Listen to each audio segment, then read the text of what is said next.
Thank you for watching this episode 4, where we start applying what we have learned so far. This is case studies. So case studies are fictional situations for each learner to practice applying their problem-solving skills. They are perfect for group discussions as each servant leader expresses how they would apply each action in a group feedback and evaluation, a give and take. We're not going to do that this time. This time we're going to do it on our own. With the case studies, you will be able to practice and apply in a safe situation without any real life consequences. It's practice. It's practice with lots of room for different answers and very few absolutely wrongs and rights. So this is what you need to do. Read and hear the case study situation. That's number 1. Number 2, think about the situation and the problems. Ponder for a moment. Put the video on pause. Think about it. Number 3, apply the 6 actions by answering what you would do in each action in the presented situation.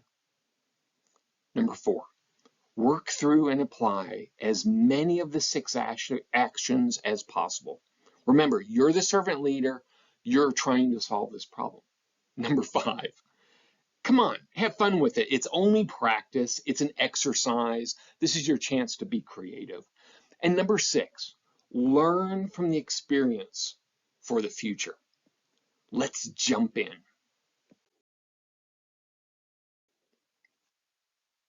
Our first case study is about harmony and worship.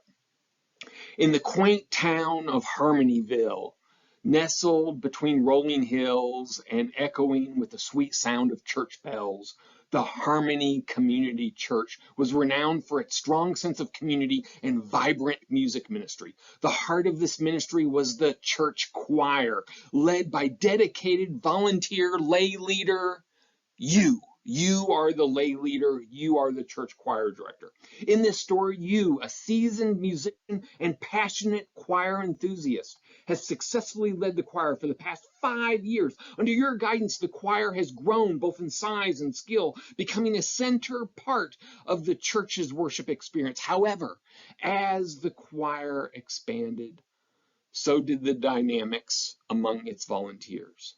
One sunny Sunday afternoon after the service, you gather your choir members for a regular practice session. You sense an underlying tension that has been building for weeks but had yet to manifest itself openly.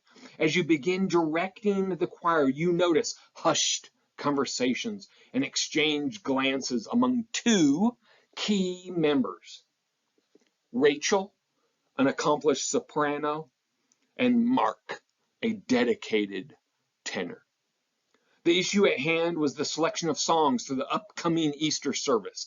Emily, always open to suggestions, had encouraged the choir members to submit their experiences. However, the clash emerged when Rachel and Mark had both proposed different hymns, each staunchly defending their choices. Rachel favored a traditional classical piece, believing it reflected the seriousness of the Easter occasion.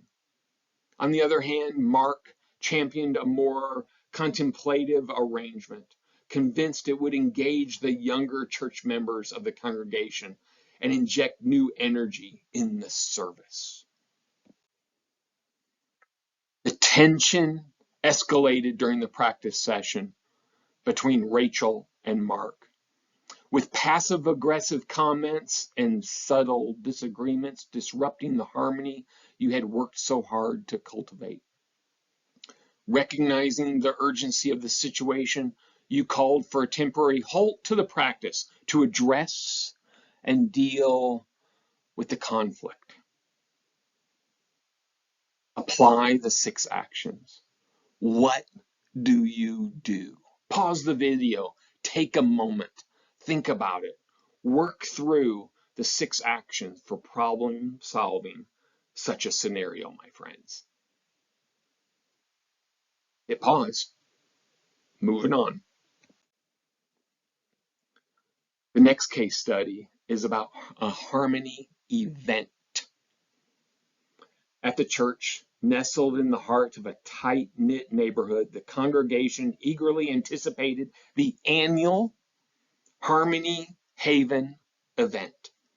The brainchild of you're a dedicated volunteer leader with a heart for community outreach. Harmony Haven aimed to bring joy and comradeship to both church members and the surrounding community. In this scenario, you are fueled by passion for fostering connections and decided to organize a multifaceted event featuring a potluck dinner, music performances, interactive workshops, the whole works.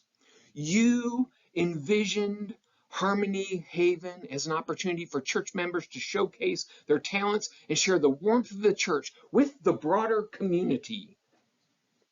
However, as the event drew near, unforeseen challenges emerged. The potluck sign-up sheets lacked organization, resulting in an uneven distribution of food types. Some participants signed up to bring main courses, while others predominantly offered desserts. This oversight led to a disarrayed potluck dinner, disappointing attendees expecting a diverse and balanced spread. Food causes problems. Simultaneously, a lack of centralized coordination system for the music performances resulted in overlapping schedules and confusion among the performers. Attendees found it difficult to navigate the chaos, the chaotic blend of melodies, and the attended atmosphere of harmony turned into dissidence. It was chaos, and chaos reigned. As the chaos unfolded during the Harmony Haven, you felt the weight of the problems pressing down on your shoulders. You're in charge. The disorganized potluck led to disgruntled attendees, while the overlapping music performances left both musicians and audience members frustrated. The volunteer workers under your leadership were visibly distressed as they tried to manage the unfolding chaos.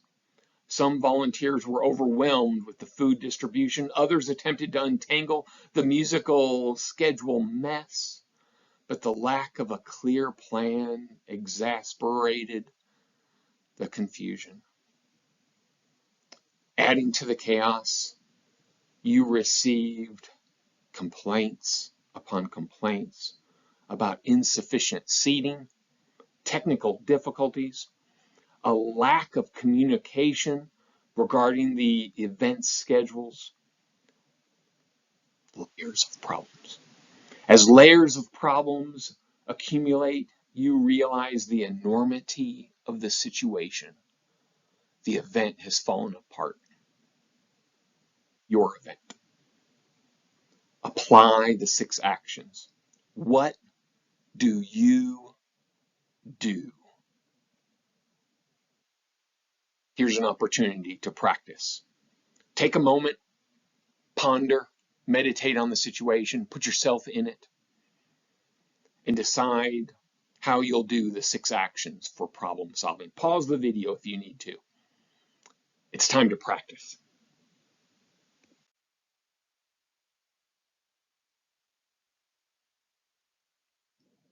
Case studies especially present an opportunity for learning, but they do absolutely require your involvement. Each servant leader will receive from this training as much as they put into it. We need this lesson.